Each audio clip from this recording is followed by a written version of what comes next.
Good morning, world. Today will be a quick one, not a 20-minute one. I just want to first off thank everyone for commenting yesterday on my video about Velvet Underground. Really got a lot of intelligent discussion going. That's what's fantastic.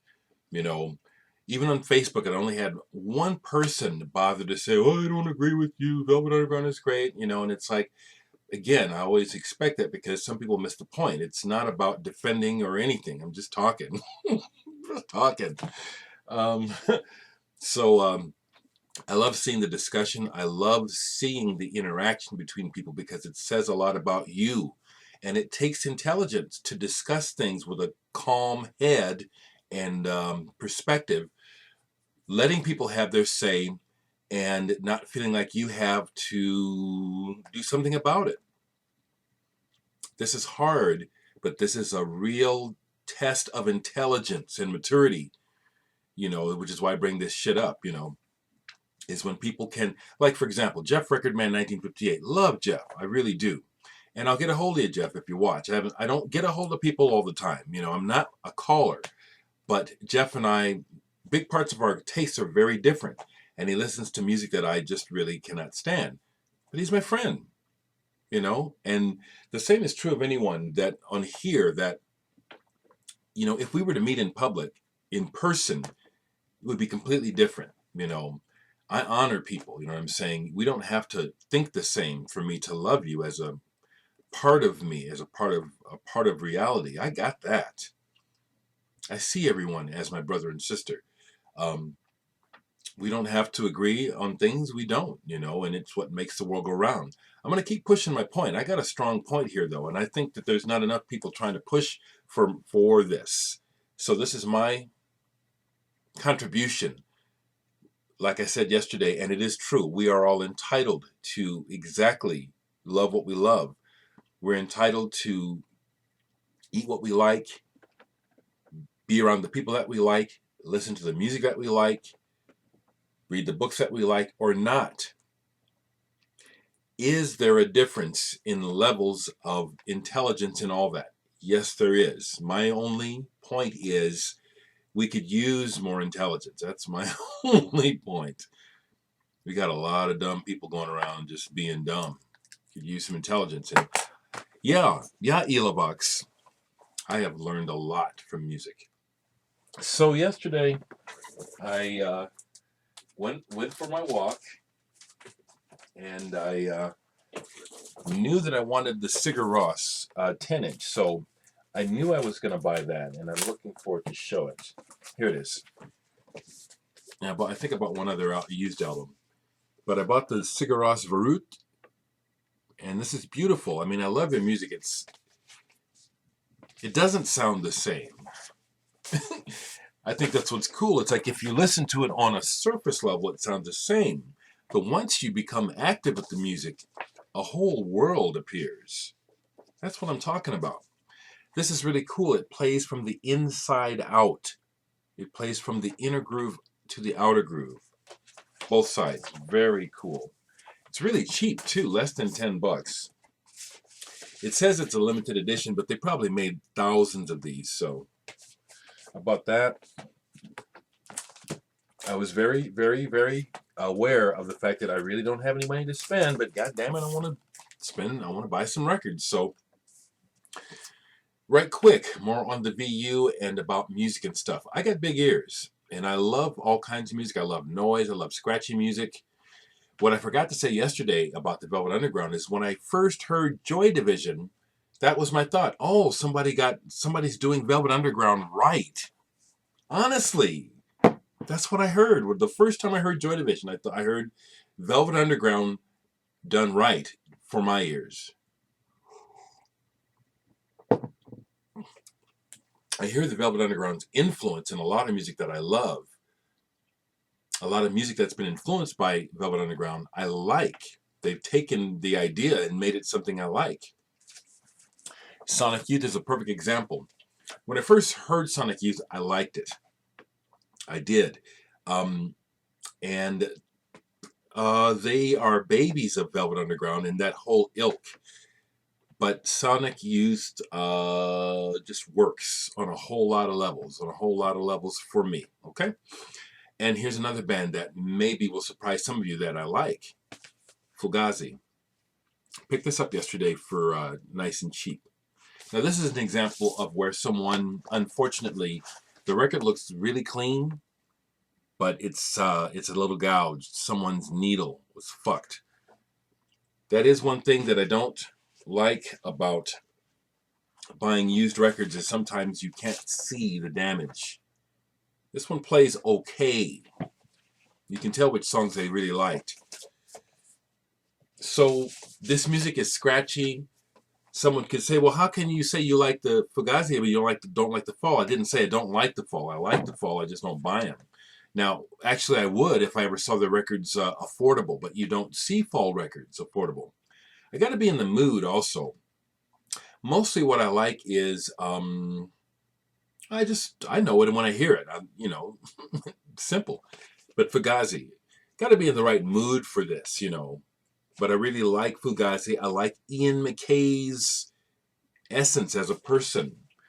A discussion got started yesterday on Facebook after my video about whether or not people's personalities makes a difference to the music. All I can tell you is I can't help but notice it myself. I'm just speaking as an individual. People's essence comes through to me. Sometimes really, really strong. And I can't miss it. And sometimes I like it and sometimes I don't. I'll give you a perfect example. Al Green. I don't like Al Green because I can hear in his voice that he's a liar. Girl, open your legs and give me that pussy. That's all I give a fuck about. Now, I'm not saying that's bad, but I am not the kind of person that likes that. A lot of people like that dance. I hate it. And I hate, when I hear Al Green, I just think about some of the guys that I know that were after my sisters that I wanted to kill them, to be honest. And to the person that said that they hope I'm not judging Velvet Underground on that last experience, no, I'm 57 fucking years old. I hear the Velvet Underground a million times. I told you I have a friend who's a Velvet Underground devotee, loves them. So I haven't heard Velvet Underground, okay, and I can appreciate them. Lady Godiva's whatever. Here she comes now. I can play the song right now for you. I know these songs. I think they're overrated historically. I do. It's just kind of having fun with it right now because it's just like it don't matter, people. I'm just one person. It's just my opinion. Thanks for listening to me. What else did I buy yesterday? Bjorn Jason Lind, Ramadan. It only says Jason Lind, but his whole name is Bjorn Jason Lind from Sweden. Fantastic flautist. Has roots in the prog and jazz scene in Sweden, going back to the 70s, I understand. This guy rocks. And he also has some of the top players on here. Kenny Hackinson, George Vadinius. This smokes on the Metronome label. Excellent. And that was all I bought yesterday.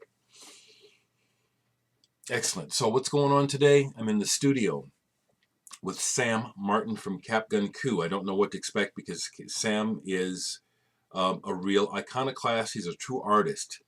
He's the sort of person who I will do things that I won't do, which is Sam will do what he damn well wants to and really doesn't care if it upsets you or interferes with what you're doing. He's going to do what he damn well pleases. And, I'm just not okay with doing that myself. But Sam is an artist, and he really does have some good stuff. He comes up with some good stuff. So I'm excited about. I have no idea, no preparation, which I like even better. I don't even know what I'm going to play. I'm going to take my bass. This is going to be interesting. I don't even know if it's going to be fun. It should be. That's what I'm looking at today. I'm also hoping that I get a message today about tracking on the Indrima test pressing. I hope that comes this week. Right quick. I'll think about things way too much because I'm just a freaking nerd, And I was thinking about all the critical things I was saying yesterday about people in the Velvet Underground and stuff, and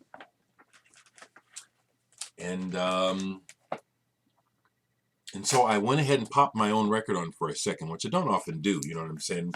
Most artists will tell you that once you're done with this, you're sick of it. You know, which is really true. But it's like I have to check myself. I'm up here talking all this stuff, and it's like, you know, am I being a hypocrite? And I put on side 2. I put on Glass, and 10 seconds. A lot of music critics will tell you within 10 seconds they know if it's any good, and I agree with that. Except that that's just your critical first response. A lot of records on the first response you don't get anything. If you go back, there's something there. But I did the 10-second response on my own record, and it says, yeah, this is good. This is good. Just like Velvet Underground's not for everybody. This is not for everybody. But is it good? Oh, yeah. This is hard work. And you can hear it on both sides. Worked hard on this. So, once again, I'm not on tour. I'm not playing live trying to sell this. So this is the way I'm selling it here. I'll leave a link at the bottom, okay? I got to do some business, you know. Yeah, I do. I need more of you people that are interested in this music to buy it. Yeah. Buy it so I can keep making music. Buy it so I can make better records. Buy it so I can afford to get a drum set in the house so I can record some drum tracks. Okay, right quick, some records I played last night that I'm gone. I'm talking longer than I wanted to. I pulled some Triumvirate because I bought these records used, knowing that they're a keyboard-oriented group, but I've always, in the past when I heard them, I thought they were second or third rate. And so I listened last night, and they're second, third rate compared to like Emerson, Lake and Palmer, or the good keyboard prog groups. There's some nice ideas here, but this is kind of mediocre. Will I keep these records for the time being? Yeah, because this is the kind of thing I'm more interested in finding than more hard rock records. Stuff like this is what I'm interested in. We were talking Green last night with Dwayne Lazarus. Just love Dwayne. Isn't it interesting how some people you just tell? I don't know about y'all, but me, I can just tell something about the essence of that person. Even though we may not be that similar, I just feel them. And Dwayne is somebody I like that guy. You know, I love you, Dwayne. You know, yeah, it's almost like you, yeah, this is a real Freudian thing. I relate to Dwayne like I wish he and I could have been friends as kids. I think he would have been a best friend. I mean, if we were in town now, I think we'd be very good friends. But there's something about I just riff on what's on my mind. And there's something about Dwayne and his story that I really, really connect with as a human. You're really like a brother to me, Dwayne. Many people here are, you know, and you know, when it naturally comes, I'll speak of you. I do know that there are folks thinking, I wish you'd talk about me. It has to be natural, folks. Okay. The same thing happens to me. I'll see other people talking and say, I wish you'd talk about me. Well, maybe they will one time. Okay, so we were talking about green vinyl. And I happen to just want to play this Jürgen Muller, which I discovered through the VC Sonic Mainliner. Thank you so much, Sonic Mainliner. It's a green vinyl. This is a wonderful ambient album. Oh, it's so beautiful. Let me tell you, Andreas Antipas, that if I could afford it, I would buy almost every record you have ever shown. Someone else who I need to catch up on videos who is like that, who shows, just to me, an impeccable snooter for music. Even the stuff I don't like that he has, but I think that his critical thinking on music is tops. Is Big Star 1000. You're a badass, Fred. Okay, last night I pulled this to play. Brian Baker, if you happen to watch this, you said you bought it, hadn't played it yet, man. This is fantastic. You know, you say you like prog. What are you waiting for? This is a 10. Even with the vocals that I don't like, it's still a 10. The music is incredible. I played this all the way through last night. It sounds like the cover. It sounds like this. It's magnificent. Played this last night just on a whim. Giant Crab. A Giant Crab Comes Forth. This is, again, fantastic. Kind of got me going because we, Secafunk got us going on Vanilla Fudge the other night. These guys are in the same vein as Vanilla Fudge. It's a white soul band from the 60s that just started out doing James Brown and shit, and this album is moving into psychedelia. So it's got that Vanilla Fudge edge of soul and wah, you know, but also these funky, weird segues and just great songs. Giant Crab. This is a band from the 60s, okay, that it's nothing like Velvet Underground, but if you want to hear about another band from the 60s that I think is better musically, here's one. I pulled this, haven't played it yet. Takahisha Kosugi. This is a real challenge of a listen, but it's time to go there. I watched Teddy Vinylicious' latest video. Once again, Teddy is someone else who, as you can tell, him being a big blues lover and me with my attitude, we go separate paths there. But Teddy has impeccability as far as his intelligence, his thoughtfulness, the way he presents things, the detail to which he goes in everything he does. The man is boss. And he showed this, and so I pulled it because I hadn't played this in a while. It took me on a journey last night. Thank you, Teddy. Montreux, Swiss Air. This was an absolute journey. It was fantastic last night. VC rules, people, and vive la différence. Vive la différence. Pulled this and played it. Now, I mentioned that this is my second favorite Van de Graaff after Pawn Heart, and then Miguel said, well, hey, wait, what about Still Life and God Bluff and a World Record? And he's right, I had forgotten about those in a second, but when I check myself, it's like, I'm going to stick to what I said because this album is not the typical Van de Graaff sound.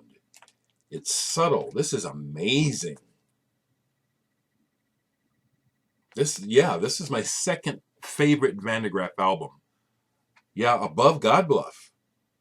God Bluff is amazing. And maybe next time I play God Bluff, I might restate it, which I have the right to do because it's just my opinion. This is amazing. Played this last night, Peter Banks, Two Sides of Peter Banks. And it sounds better now than it did. The jam, too. The jams, I never liked the jam side. Last night I got it. It's kind of a meandering jam, but it finally gets going, you know. Takes them about 5 minutes to get anything going. But side one of this is excellent. And look who's on it. My God. Steve Hackett, Jan Ackerman, John Wetton. Shit. The rest of the guys from Flash. This is really good. Played this last night. This is just a brain burner. Il Balletto de Bronzo. I was thinking of Sarah. A couple other folks, John, another Scandinavian fellow who showed his copy. This is a monster prog album, guys. Thankfully, I don't know what the words are. I love this, you know, because it's just almost crazy. It almost sounds crazy. Awesome. Just a couple more. Luxuria. I want to talk about this. Howard Devoto, who was in the original Buzzcocks, started magazine, then went on to start this band. This is brilliant. The Beast Box is Dreaming. This is brilliant. And it's been in the back of my head for weeks now. You know, it'll just come up and then I'll forget it. Then the other night I finally pulled it. Then I had to play it again last night. I played this last night 3 or 4 times. Genius, okay? I'm going to put my neck on the line. You guys think Lou Reed is all that tough with words? I challenge you to listen to Howard Devoto's wordsmithiness. On top of it, his songwriting, and on top of it, the musicianship of this, which is what has all been lacking in those artists that I talk about that I think are overrated. This holds up on all ends. I think this is brilliant. Luxuria. I think Howard Devoto is a genius. It's just my opinion. But I know this. Some of you who check this out are going to agree with me, and you're going to be thinking, why didn't I hear about this? Because of those stupid fucking critics. They don't know. They don't know anything about what they know. All they know is what they like. Like me. All I know is what I like. Telling you what I like. Okay, I'm going to stop there because we're at 20 minutes. I didn't want to do this.